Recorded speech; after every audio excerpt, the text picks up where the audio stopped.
Hey, what's up, everybody? It's Doug Shoemaker here with the Shoemaker Loan Team at a Homestead Financial Mortgage.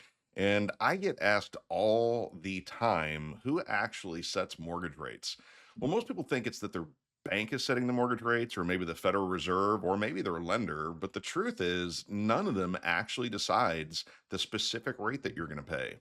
Hey, everybody, if you like this kind of educational content when it comes to buying your home and you've got specific topics that you'd like to hear about that you don't see on our page here, make sure and like and subscribe here and then reach out to me and let me know some of the topics that you'd like to know more about. I'd be glad to make some videos for you or just shoot me a text or an email or a phone call, and I'm glad to just talk with you about it. So, for all my friends out there who don't really care how the clock works, they just want to know what time it is. I'm going to give you guys a quick version. For my clock builders, please stick around so you can get the full story. Now, mortgage rates are actually tied to something called the bond market, specifically called mortgage-backed securities, or the industry refers to it as MBS for short. Now, these are bundles of home loans that are actually sold to investors. They're long-term investments that are pretty safe for the most part. Now, to give you an idea, there's a lot of pension funds that are actually invested in mortgage-backed securities because of the long-term fixed rate nature of that investment. Now, when it comes to MBS, here's kind of the key. When investors buy these bonds, that means demand is rising, prices are going up, and mortgage rates are going down because when the price of a bond goes up, mortgage rates go down. Now, when investors sell, that actually signals that there's less demand. Bond prices go down, and that actually causes mortgage rates to move up in order to pay all the prior bondholders what they were actually promised. So think of it kind of like a seesaw. When one side moves, the other reacts in the opposite direction. So that's kind of what time it is. The bond market is the real driver of mortgage rates, not your bank, not me, not the 10-year treasury, and definitely not the Federal Reserve. So that's it for you guys. You can move about the cabin. That's the basics of how rates work. It's all about supply and demand.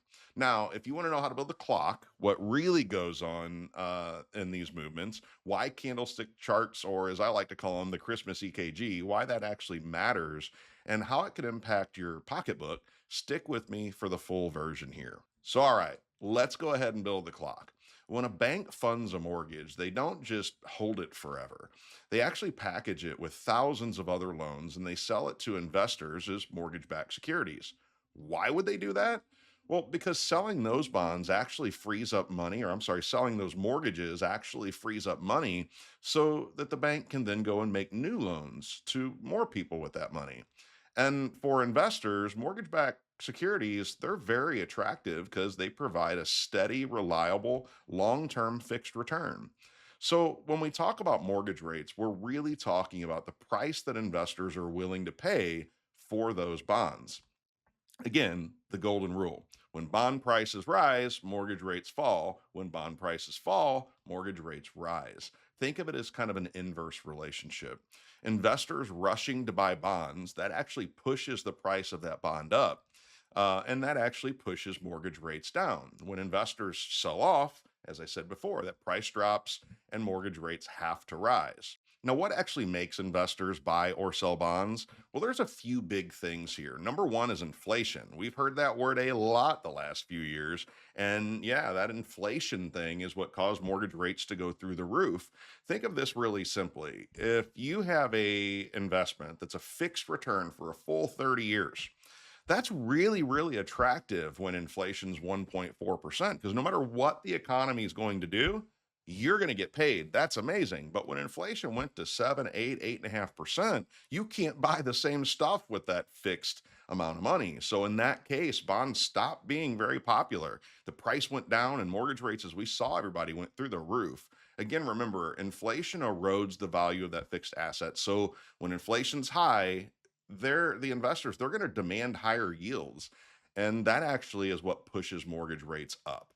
Number two is the Federal Reserve. Now, I just got done saying the Fed doesn't set rates, but they are a big player. The Fed doesn't set your mortgage rate directly. What they do is actually adjust short term Fed funds rates. And sometimes they might buy or sell mortgage backed securities themselves. I mean, think of this. For a lot of years, when mortgage rates were in the twos, the US government was buying trillions of dollars worth of mortgage backed securities. That was creating demand in the bond market. So, anyway, those actions actually influence investor behavior in the bond market, which then trickles down to your mortgage rate. And number three, global events, war, recession, pandemics, even big geopolitical news, all of these can cause investors to run to safe investments like bonds.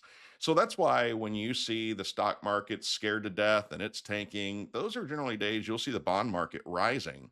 And the opposite is true. When you see the stock market doing really, really well, that means that money probably came out of bonds and went into stocks, and bonds might be eroding, causing mortgage rates to go up. So, as I said, all of these moves of the bond market, they do end up trickling through as your mortgage rates in the end. So let's get a little bit nerdy for a second and talk about how traders read bond prices in real time. So one of those tools is Japanese candlesticks. And this tracking tool was actually invented, you guessed it, in Japan over 300 years ago. So rice was actually traded as a type of currency or commodity back then. So there was this genius rice farmer who came up with the system to track the supply and demand of rice. And at the end of each year, any rice that was left over could be turned into the government and they would be issued coupons, which could be used as currency. So he figured that if he could actually increase his production when demand was high or reduce production when demand was low, he could maximize his returns. Well, it was such a great tool that you see that it's still used in all kinds of different applications today. So if you've ever seen charts with the little green and red, what we call candlesticks, that's what you're looking at. If you see Yahoo Finance or one of these things with the green and red, as I called it earlier, Christmas EKG, those are Japanese candlesticks. So each candlestick actually shows where bond prices opened that day. They show where it closed, and they also show the high and low during that time period. So, in general, a green candlestick means bond prices closed higher that day, which is usually good for mortgage rates. A red candlestick means that they closed lower, which is usually bad for mortgage rates. They're about to go up. And those little lines at the top and the bottom of the body of that candlestick, those are called wicks or shadows. And they actually tell us the extremes of the day. What was the extreme high and what was the extreme low of that trading period? Now, there's also moving averages like the 100-day, the 200-day. We're not going to go into those today, but by studying these patterns, these candles, traders can actually spot trends.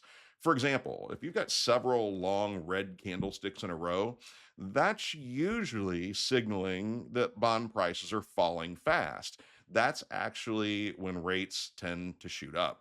Now, that would be called a bearish formation or bearish pattern because bears attack downward.